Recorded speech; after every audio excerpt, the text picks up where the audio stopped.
Been kind of a tricky matchup. Well, they're young and they're very athletic. I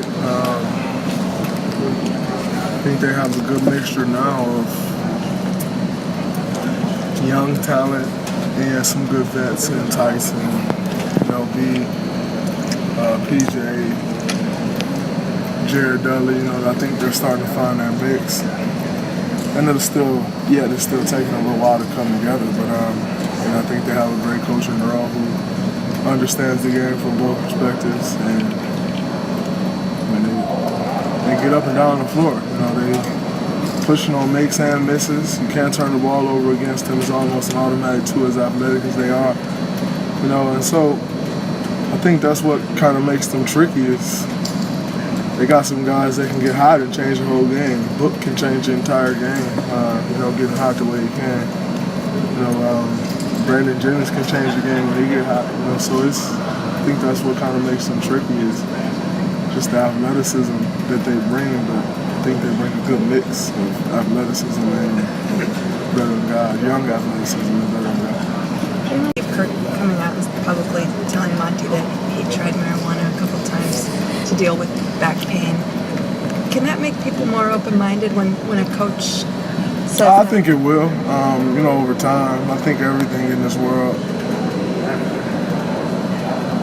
when it's first hits the surface, everybody's against it. As you read into it more, you figure out more stuff, and then people kind of adjust to it. I can't say that I've read into it much. I've never been the guy who's done it, period. So I can't say that I know much about it, but from what I hear, from whether it's football guys or, I think a lot of them do it because of all the pain that they go through, and when you read Steve's comments, it makes a lot of sense, when you look at something that comes from the earth, any vegetable that comes from the earth, they encourage you to eat it, so I guess it does make a little sense as opposed to, giving someone a manufactured pill that, like if some take your pain away the way some of these pills do, it can't be all good for you. So I guess it makes a lot of sense, when you look at it, he talked about Vicodin and, Toradol, you can be completely hurting and then take a Toradol shot and go through a game and feel nothing. Is that really good for you over the course of time? I doubt it, so it's, I think it makes a lot of sense what he said when you really dive into what he actually said and not the initial thought of, oh man, it's weed. Once you get past that thought of it and the perception that's been of it for so long and actually look at it, it makes a lot of sense. But I think, of course, we live in a world where the first thing that pops on your phone is Steve Kerr said he smoked weed twice, because they want the headline, and then you read it and it's like, man, this makes a lot of sense. So I don't know. Does the league ever adjust to that? Maybe, maybe not. Are they scared of the perception? Probably so. But like I said, I've never been a guy who's tried it or really know how it feels. But the only thing I could really think of is from the earth. It's grown from the earth, so maybe it is better than a Vicodin, as he said. I've never taken Vicodins either, so I don't take any painkillers. Like Toradol, maybe. Other than a Toradol shot, some Aleve and stuff like that, I've never had surgery. So thank God for that. I don't know what any of it is. Do you eat your vegetables? My vegetables, I drink a green veggie drink every day. I eat my vegetables now, so I feel good. It's telling to me, though, more than half the states have legalized it in some form or other, so that's a long way from just 10 years, so it looks like... It's a long way from 5 years. Yeah, it's happening fast. It's definitely happening fast, and before you know it, it'll probably be legal nationwide, and I don't know, maybe that conversation will pick up more.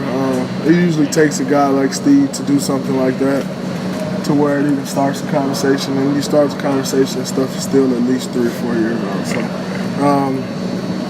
who knows? don't really affect me one way or another. I don't really care what they do with it, but like I said, when I read what he said and actually sat back and thought about what he said, it made a lot of sense. And regardless of whether you're an advocate for it or against it, if you have any common sense and you read what he read, it made a ton of sense. So. I've been taught that days. I must have seen like 60 pictures of guys jumping, getting hit in the air, and a leg goes up. You've seen some of them, I'm sure. What do you, when you see those? What's your reaction to seeing that stuff? I honestly haven't seen any of them because I don't check Twitter. I don't really check Instagram. It's because there's so many people who sit behind a computer with no life and just want to talk. And it's like, get a life. You're worried about my life and everybody else's life and how I make my living.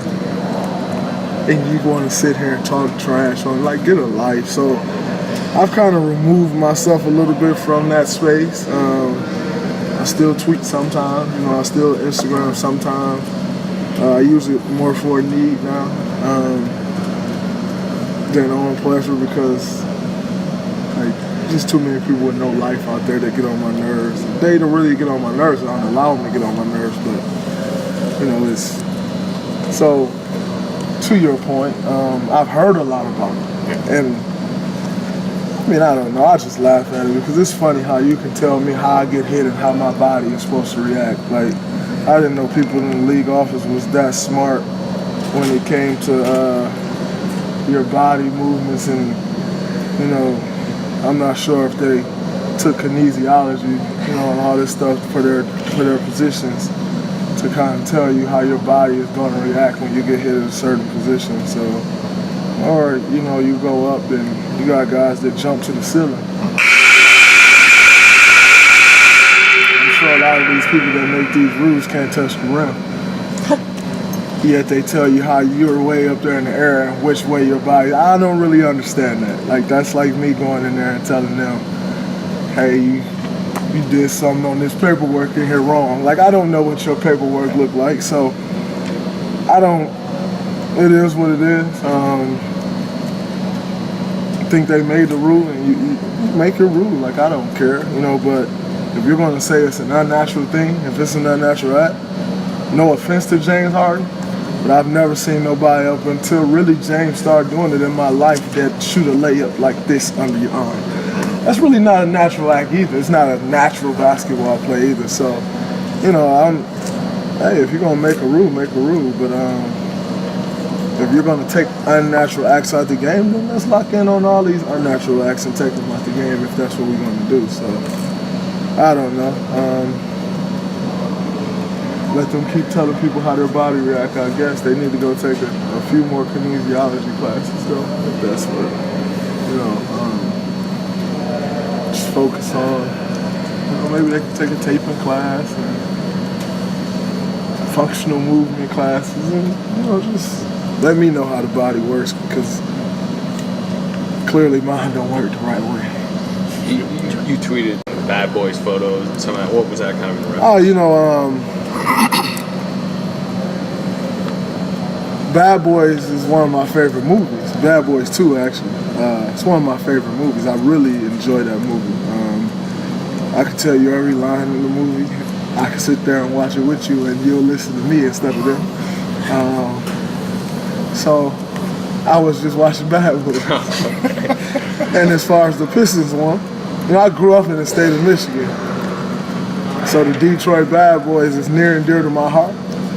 Joe Dumars is like a father to me. Like, as close as, you know, someone can get to being a father figure in your life, that's what he is to me, you know. So if you see he's like the head of the snake in that picture, I haven't seen my guy in a while, so I miss him. So I just wanted to post a picture of him and, you know, just keep him pushing. Makes sense. Have you heard from the league at all about your... No. Okay. Thank you, sir. Appreciate it.